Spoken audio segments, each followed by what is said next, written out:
So, welcome to my probably most unique build I've ever made. It is a Btw EQ using Devastator. That, as you see, does not use a single bit of the seismic commander set and does not rely on bleed whatsoever for either damage or healing. I came to this idea after I said in the last video how my bleed build actually died inexplicably once because of its, I'm convinced, 20,000 health pool, while everything else was maxed out on it, and it had bleed on stuff when it was going, and then it just dropped instantly from full health. So this dude has, like, as you can see, over 2.5 times more health. A good giant 54k health still. And as you also see, Skilled Sentry is what I'm showing right now. It stacks with your... So in the bottom tree where it says every time a skill ends, it increases your armor and resistance by 20%. It actually stacks up to, I think, 5 times is what I'm showing.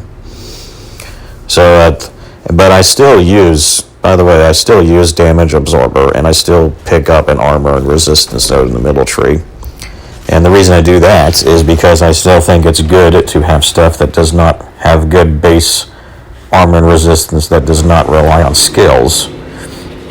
I initially was using Boulder Dash with this build instead of Golem. And I realized it wasn't really helping me much in damage too.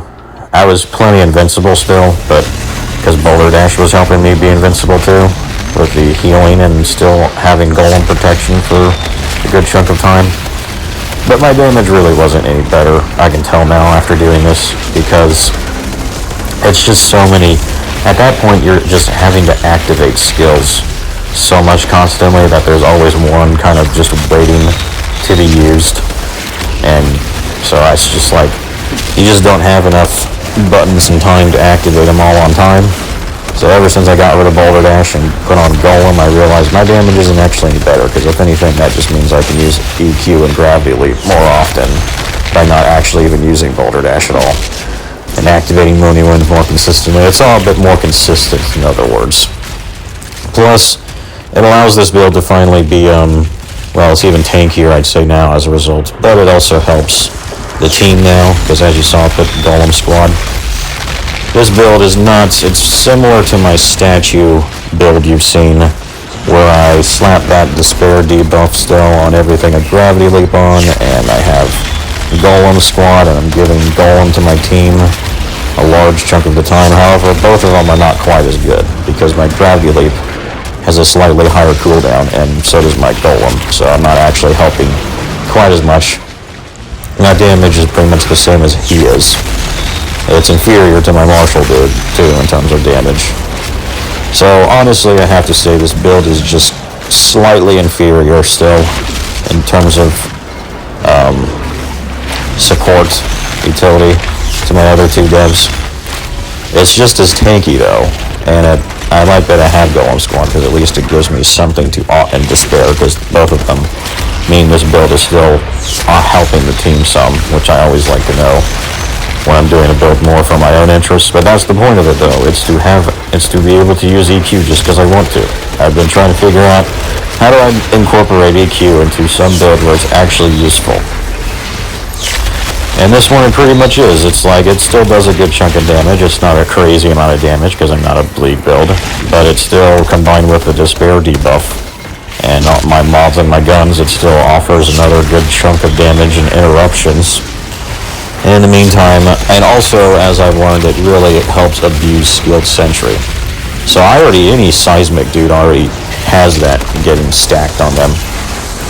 But in my view, it helps me out way more than it even helps them out, because again, the health and the base armor and resistance being so high already.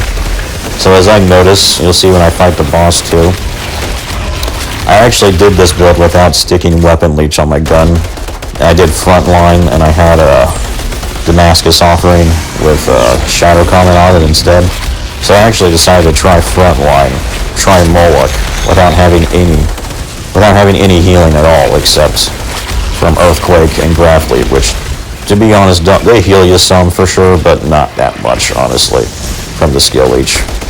I can tell my weapon leech from the Sandstorm and Death Chain still does substantially more healing than Earthquake or Gravity Leap, even with my high skill leech. But I was able to go through Frontline, and he never even brought me below halfway health, even when Golem wasn't active for a full 14 seconds and I was getting blasted by everybody. It's because it's partly because of my high health and armor and stuff, but it was also a huge chunk because of Skilled Sentry again being just so OP.